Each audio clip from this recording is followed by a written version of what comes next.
வணக்கம், welcome to Chitra Murali's kitchen. இன்னைக்கு என்ன பார்க்க போறோம்னா, நல்ல ஒரு சாம்பார் சாதம், தயிர் சாதம் அதுக்கெல்லாம் தொட்டுக்கிற மாதிரி உருளைக்கிழங்கு கறி தான் பண்ண போறோம். அதுக்கு முதல்ல மேல் பொடி வறுத்துக்கணும். அது என்னென்னு முதல்ல பார்த்துடலாம். ரொம்ப சிம்பிள் தான். உருளைக்கிழங்கு நான் வேக வச்சு ரெடியா தோலெல்லாம் உரிச்சு கட் பண்ணி ரெடி பண்ணி வச்சாச்சு.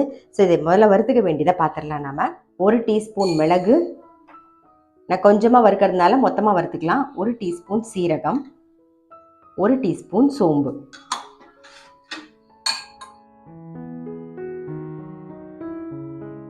இப்போ நல்லா வாசனை வர அளவுக்கு வறுத்தாச்சு. ஆஃப் பண்ணிடுவோம். ஆறுனதுக்கு அப்புறமா நம்ம பொடி பண்ணிக்கலாம்.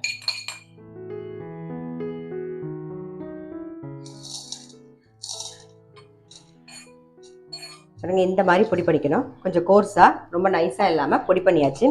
இந்த பக்கம் கடாயில எண்ணெய் விட்டுருந்தோம், அது நல்லா காஞ்சிடுது. தாளிக்க வேண்டியதை தாளிச்சிடலாம். கடுகு, கொஞ்சம் சீரகம், உளுத்தம்பருப்பு, கருவேப்பிலை, கட் பண்ணி வச்சிருக்கிற உருளைக்கிழங்கையும் சேர்த்துருவோம். நம்ம கருவேப்பிலை தாளிச்சோம் இல்லையா, அந்த ஸ்டேஜில் பூண்டு வேணும் அப்படின்னு நினச்சா நீங்கள் 2 பல்லு பூண்டை தட்டி அதில் சேர்த்துக்கலாம், எண்ணெயிலேயே சேர்த்துக்கலாம். இப்போ இதை நல்லா மிக்ஸ் பண்ணிவிட்டு மஞ்சப்பொடி போட போகிறோம். ஒரு 1/2 டீஸ்பூனுக்கு வரமிளகா பொடி. இப்போ மிளகு, சீரகம், சோம்பு பொடி பண்ணி வச்சுருக்கோம் இல்லையா, அந்த பொடி 1 ஸ்பூன் போடுவோம். ஏன்னா மிளகோட காரம் தான், மிளகா பொடி கொஞ்சமாக போட்டால் போதும். அப்புறம் தேவையான உப்பு நல்லா மிக்ஸ் பண்ணிடுவோம்.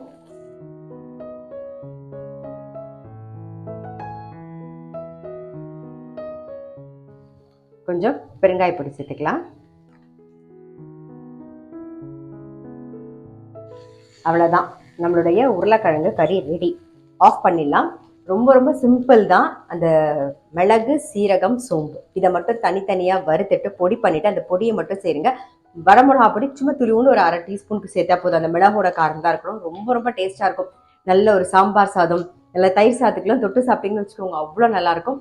இந்த மாதிரி உருளைக்கிழங்கு ட்ரை பண்ணி பார்க்கல அப்படின்னா டெஃபினட்டாக ட்ரை பண்ணி பாருங்கள். நான் அடுத்த வீடியோவில் சந்திக்கிறேன்.